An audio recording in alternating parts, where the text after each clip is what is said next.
Hello everyone, so let us start today's topic, that is 3.9 electrical energy and power.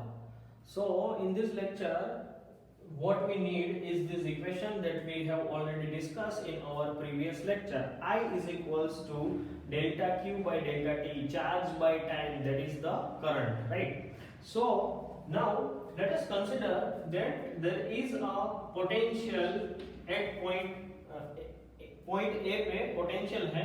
I am denoting it with VA. Then after there is another point है, उसका नाम B है, और यहाँ पे जो potential है उसको मैं VB से दिखा रहा हूँ. Now if I will connect this two via some resistor, okay, then I can say that there will be a potential difference. There will be a potential difference. और ये पोटेंशियल डिफरेंस है वो इन दोनों का जो भी डिफरेंस होगा उसके जितना होगा, right? So I can say that V, that is the potential difference, can be given as VA minus VB. इसके जितना पोटेंशियल डिफरेंस होगा. आप एग्जांपल लेके भी कर सकते हो, जैसे कि VA है वहां पे कुछ 10 वोल्ट है, VB है वहां पे कुछ 5 वोल्ट है. 10 minus 5 करोगे then the potential difference is 5 volt. ठीक है.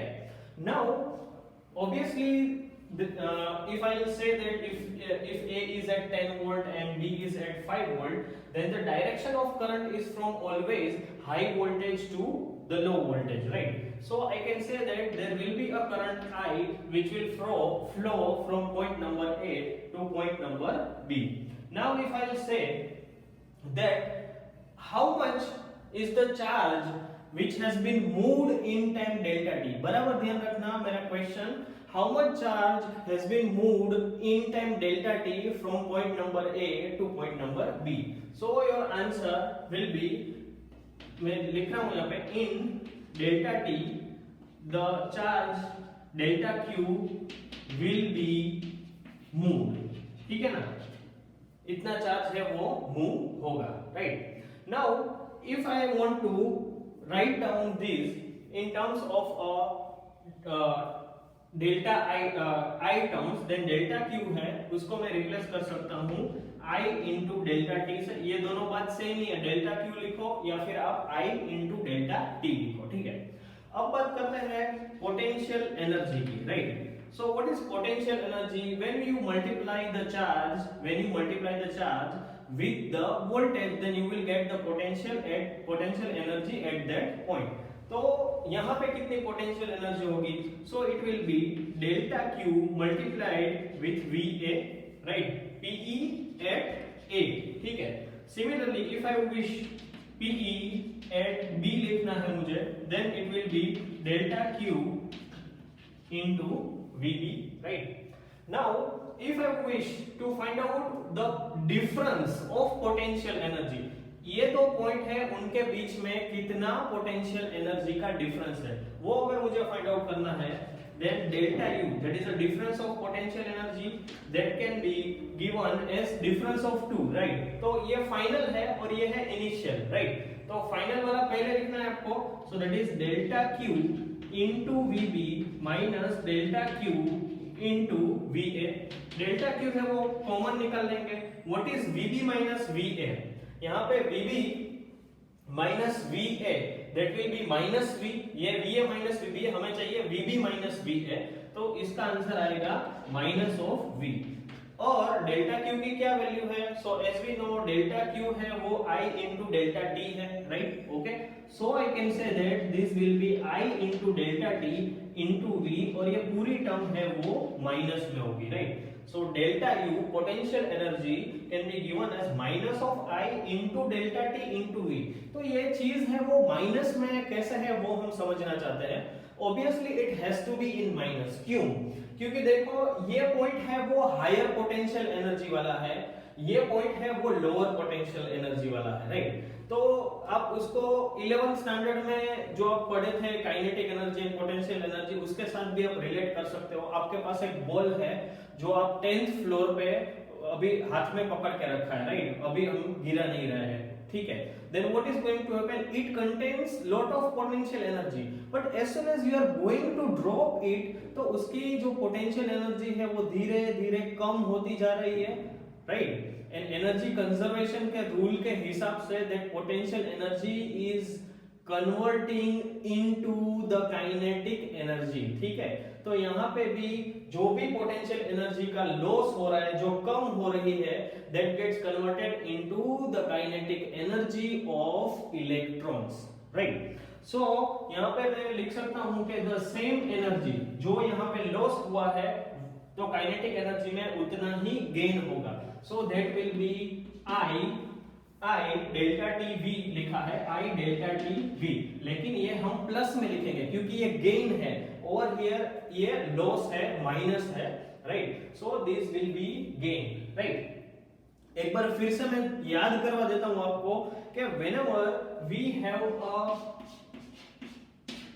Conductor, okay, and if there is a potential difference between them, electric field में जब रखते हैं तो इलेक्ट्रॉन होता है दैट एक्सपीरियंसेस अ फोर्स, और वो फोर्स के हिसाब से वो एक्सेलरेट होता है. अगर वो एक्सेलरेट होता है that means it has gain some kinetic energy, right? वो काइनेटिक एनर्जी कहां से आई? It is due to the difference of potential energy. तो हर बार जैसे ही वो एंड पे पहुंचेगा, at that time its potential energy is minimum and the kinetic energy is maximum, ठीक है? So this is how it works, ठीक है? तो अभी ठीक है, एक इलेक्ट्रॉन था और उसकी पोटेंशियल एनर्जी है वो कम होके दूसरे एंड पे it is like reduced, okay. तो एनर्जी गई कहां, right? If I will say that at this and, मान लो कि यहाँ पे 10 जूल एनर्जी है इस पॉइंट पे किसी इलेक्ट्रॉन की, यहाँ पे उसकी एनर्जी है वो 5 जूल है, तो 10 - 5, तो 5 जूल का जो लॉस हुआ वो गया कहां पे, that we want to know, okay. So for that we have to understand one more thing. Again I am just drawing a conductor, उसमें आप एक इलेक्ट्रॉन इमेजिन कर लो. इलेक्ट्रॉन है वो फील्ड की डायरेक्शन में, right? So it is going in this direction, okay. And then after मान लो कि बीच में उसको मिल गया atom, okay. So you know that there will be collision, okay. The energy which has been gained by the electron in form of a kinetic energy, तो जैसे ही वो collision होगा तो कुछ energy है वो atom को मिल जाएगी, and that atom which always vibrates, now it will vibrate more, ज्यादा vibration होने लगेंगे उसमें.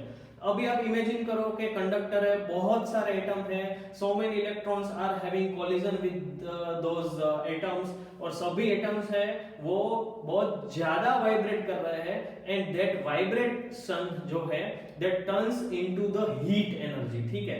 तो वो कंडक्टर है वो पूरा हीट अप हो जाएगा, and the energy gets dissipated from the conductor in form of a heat, ठीक है? तो फाइनली क्या हुआ कि जैसे ही करंट पास होता है किसी भी डिवाइस में से, अगर ज्यादा करंट पास होता है तो हमें तुरंत ही रियलाइज होता है कि हाँ वो कंडक्टर है या जो सरफेस है वो गर्म हो जाती है. जैसे कि आपका मोबाइल फोन, ठीक है, मोबाइल फोन का बैक है वो गर्म हो जाता है. Why it is so? Because very huge current is flowing through it, right? Charger से आप चार्ज करते हो तो चार्जर भी गर्म होता है, right? So these are the reasons, right? Okay. So now that was about the delta K. तो यही एनर्जी है जो एज अ हीट डिसिपेट हो रही है, right? So I can also right it like this, it is delta W, okay. It is delta W, that is the energy dissipated in form of a heat in time delta T, ठीक है? तो delta T, फिर से यही equation आपको लिखना है, that is I into delta T into V. Now if we talk about the power, ठीक है, हमारा टॉपिक इलेक्ट्रिकल एनर्जी है वो यहाँ पे खत्म हो गया. Next is the power. तो पावर हम कैसे फाइंड आउट करते हैं? We know that energy divide by time, right? So over here delta W को अगर मैं डेल्टा T से डिवाइड करता हूं, so I will get the power. तो power can be given as delta W by delta T. इसको आप delta T से डिवाइड करो, what you will get is P equals to I into V. तो इस तरह से ये इक्वेशन डिराइव होता है पावर का. Now we know that Ohm's law के हिसाब से V equals to IR होता है, right? So P can be given as I square into R, right? यहाँ पे मैंने क्या किया, V की वैल्यू रखी IR, so this is another form P equals to I square into R. Now we also know that I can be given as V by R. I can be given as V by R. So P can be given as V square. I की जगह मैंने क्या किया, V square by R square करूंगा, एक R cancel हो जाएगा और यहाँ पे मुझे मिलेगा P equals to V square by R. तो ये तीन फॉर्मेट्स हैं पावर के, जो IV फॉर्मेट में आ सकता है, या फिर IR में हो सकता है, या फिर VR में हो सकता है, राइट? तो तीनों के तीनों हमारे दिमाग में होने चाहिए, because numerical can be asked in any form. तो उस टाइम पे हमें तीनों के तीनों we should know it very well, right? Okay, so you remember this thing, right? और एक पॉइंट है जो या one more thing is that कि आखिर ये पावर जो डिसिपेट हो रहा है वो आता कहां से है, राइट? तो it is but obvious that कि जैसे ही आपने ये रेजिस्टर था, यहाँ पे ये रेजिस्टर है, राइट? तो उसको पोटेंशियल डिफरेंस क्रिएट करना है, तो आपको यहाँ पे एक बैटरी कनेक्ट करनी पड़ेगी, राइट? सो बैटरी में जो भी केमिकल प्रोसेस होती है, या फिर बोलो कि that chemical energy gets converted into the potential energy, then after there is a kinetic energy, और वो kinetic energy finally heat dissipation या फिर heat energy में result करती है, right? So this is the reason, it is the battery or cell or the power supply, okay, which turns the thing into the power. P equals to V square by R. ठीक है? अभी आते हैं इस equation की एक बड़ी important सी application पे, जो कोई भी पावर डिस्ट्रीब्यूशन कंपनी जैसे कि DGVCL है, दक्षिण गुजरात वीज कंपनी लिमिटेड, जो आपके घर पे पावर पहुंचाती है, तो वो लोग ये यूज करते हैं, right? So if you see this equation, P equals to V square by R है, राइट? इसका हमें यूज करना है. उससे पहले मैं आपको समझा देता हूं कि पावर डिस्ट्रीब्यूशन किस तरह से होता है, आपके घर तक पावर प्लांट से आपके घर तक पावर कैसे पहुंचता है. तो जो भी जनरेशन है, मान लो कि आपका जो पावर जनरेशन है वो मान लो कि 230 वोल्ट पे हो रहा है, ठीक है? एंड देन आफ्टर आपने देखा होगा कि 11 केवी की लाइन होती है, 11,000 volts, okay? Then after there is a 66 KV, 66 kilo volts, इतने वोल्टेज जो बड़े बड़े टावर्स होते हैं और केबल्स होते हैं through which the power reaches to your city, ठीक है? पावर जनरेशन कहां पे होता है? It is like 1000 miles away, okay? वहां से केबल से 66 केवी सप्लाई है, वो आपके सिटी में आता है, वहां पे एक सबस्टेशन होता है. So this process is known as a stepping up the voltage, ठीक है? ये स्टेप अप हुआ, 11 केवी हुआ, 11 केवी में से 66 केवी हुआ, so that is known as a step up. जैसे ही सब स्टेशन में आता है, so again it will be 11 KV, again it will be 230 volt. तो ये सब करने की क्या जरूरत थी? डायरेक्टली 230 वोल्ट भी तो दे सकते थे.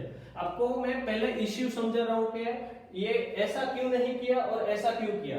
इसका जो राज है वो सिर्फ इस इक्वेशन में छुपा है, right? So let us try to understand कि ऐसा क्यों, राइट? सो मान लो कि ये आपके घर का टीवी है और ये टीवी का रेजिस्टेंस है. टीवी को क्या चाहिए? It requires 230 volt, right?